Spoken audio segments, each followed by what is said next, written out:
Hey you guys, it's Peter, and welcome to my channel, Peterisms, where I tell stories of my life and just little things that I have learned as I have grown into the person that I am today.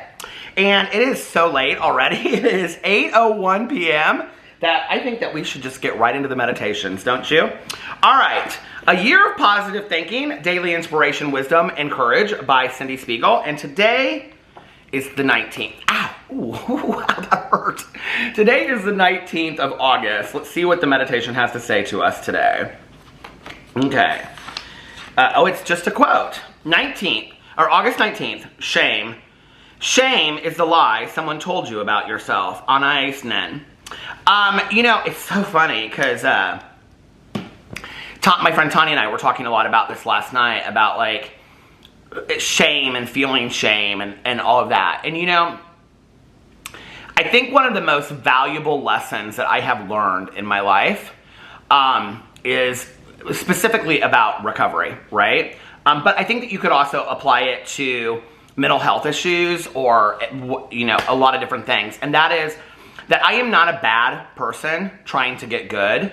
I am a sick person trying to get well. And I think it's one of the biggest misconceptions that we have about addiction, When we talk about people that have addiction issues, it's like, there's such a stigma attached to it that people really don't want to ever share with other people that like their brother or sister or parent or grandparent or children specifically, I think, have substance abuse issues because there's a shame associated with it. Not to mention that addicts and alcoholics themselves really struggle with going and getting help because of the stigma attached to, like people looking down on them. And it's something that I have definitely felt in my life. Even today when I tell people, oh, well, I'm sober or I'm clean and sober, and they look at me sometimes and they'll be like, clean and sober, and I'll be like, yeah, like I'm in recovery from addiction.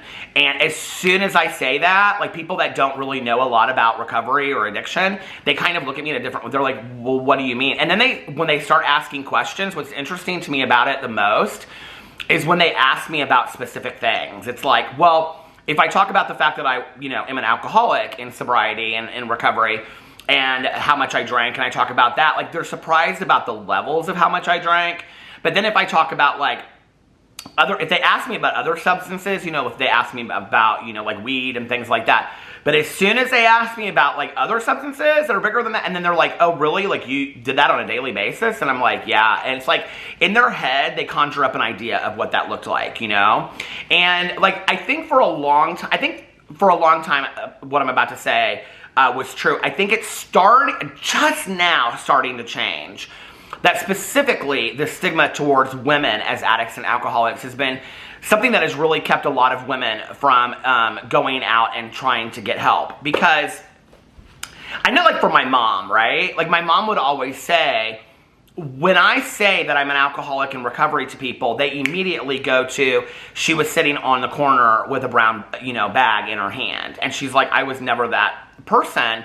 And she was like, but I could have been that person. Like my addiction could have taken me there, right?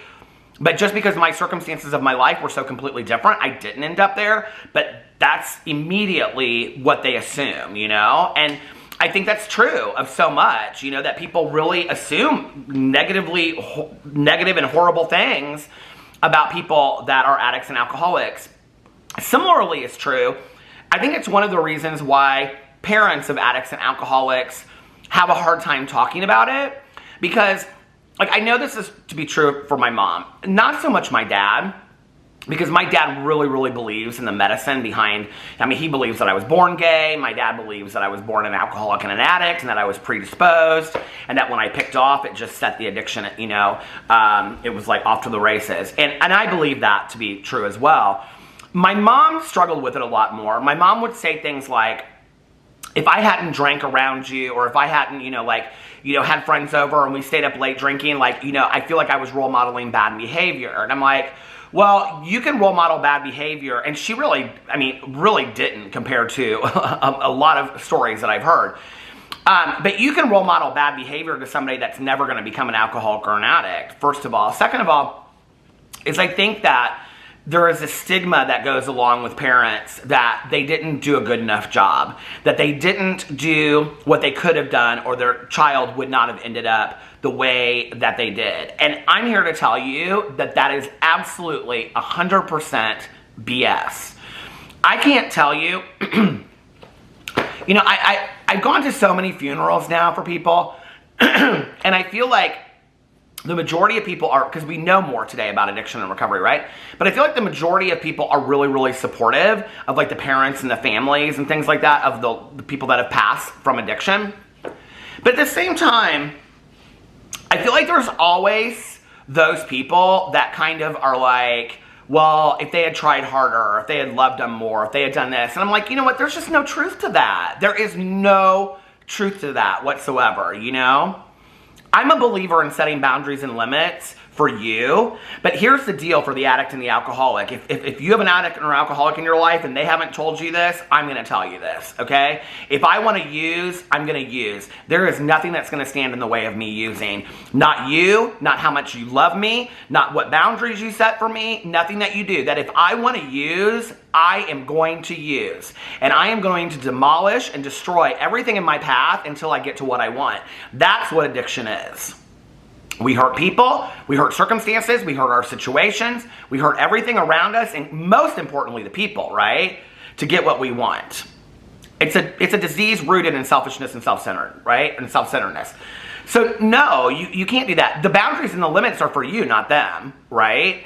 And I don't know, it makes me sad, and there's just this shame that I see, you know? And that's why I truly, truly believe that we have to destigmatize this. It's like, you know, today, like, it's baffling to me that people are afraid to talk about their mental health diagnoses or their children's mental health diagnoses or their partner's mental health diagnoses, right? Like, why are we ashamed of that? Like, they did something wrong? Like, no. Like, that's why people aren't getting the appropriate treatment that they need. Not to mention it's just not affordable or available. Here I am going on my soapbox. But, you know, it's the shame associated with a lot of it. And it breaks my heart. It absolutely breaks my heart.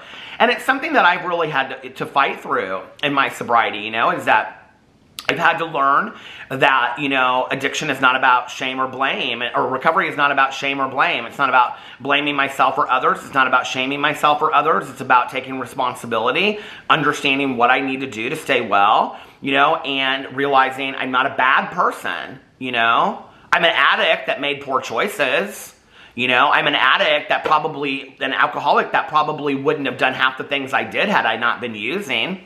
But I'm not a bad person. And I'm a good person, you know, and I'm a sick person trying to get well each and every day that I wake up because I just have a daily reprieve from my addiction. And anybody out there dealing with addiction, remember this always, okay? They are not bad people trying to get good. They are sick people trying to get well, and we have to treat them that way or nothing will ever change. So I love that was said in there. And maybe I needed to hear that today. All right, let's read from the language of letting go, see what it has to say. August 19th.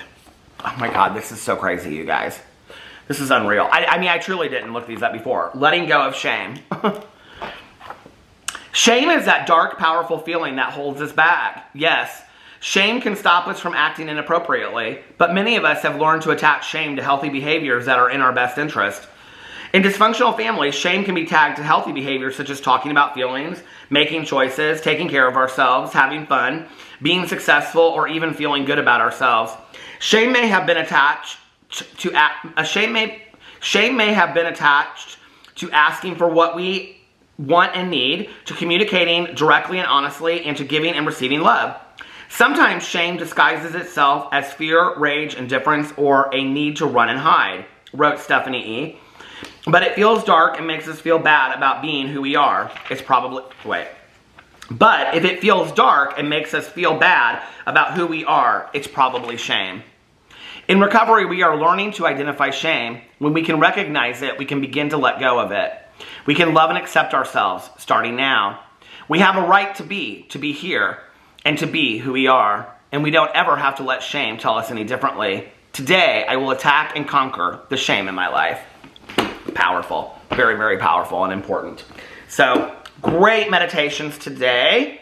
I already talked so much about shame that I don't feel like I need to go into that anymore, you know. But I feel like, I will say this, it was interesting because I had a friend say to me something about, we were talking about emotions, and this is not a friend of mine in sobriety, and we were talking about emotions and how emotional I am as a person, and they said to me, but sometimes you feel you're too emotional about things, and I said, oh, no, I'm not. And they said, no, you don't need to feel all those emotions anymore. You have a fantastic life. And I said, oh, yes, I do. And yes, I will continue to feel my emotions as much as I want to. I will, and I'm not going to be ashamed of feeling it. I think that kind of idea, I think me crying, me sharing my truth about my life, me being open and vulnerable makes people very, very nervous. People don't like that. They don't know what to do with it. I've encountered it on a regular basis. When I'm sitting there at a table and somebody's telling me a story and I start crying, there's a lot of people that cannot handle that. When they're sharing a truth about their life that I am touched in some ways emotionally by what they're sharing with me, a lot of people can't handle that, A lot of people can't handle other people's emotions, and that's okay. That's about them. That's not about me. But I'm not going to quiet down my emotions today, I'm just not. One of the things I will say is that guilt and shame to me are absolutely pointless, if you want to call them emotions. They're absolutely pointless emotions or things to feel, because we don't achieve anything from guilt or shame, nothing whatsoever. Guilt doesn't really do anything but to drive us further into feeling worse about ourselves, and shame doesn't do anything other than further making us feel worse about ourselves. So instead, maybe what we need to do is, focus on how we turn that shame into hope, and how we turn that guilt into taking responsibility, and then also letting go of those things that we have no control over, My mom felt so guilty about my addiction for a long time, and one time I said to her, that's not really fair for you to continue to act like you own every piece of my addiction, because then that gives you a lot of power over my recovery too, and that's me. My recovery is between me and my higher power. And she was like, you're really right about that. And guilt's just pointless. I'm like, what is the point? I would say to my mom, you feel so guilty about all this stuff. What purpose is it serving?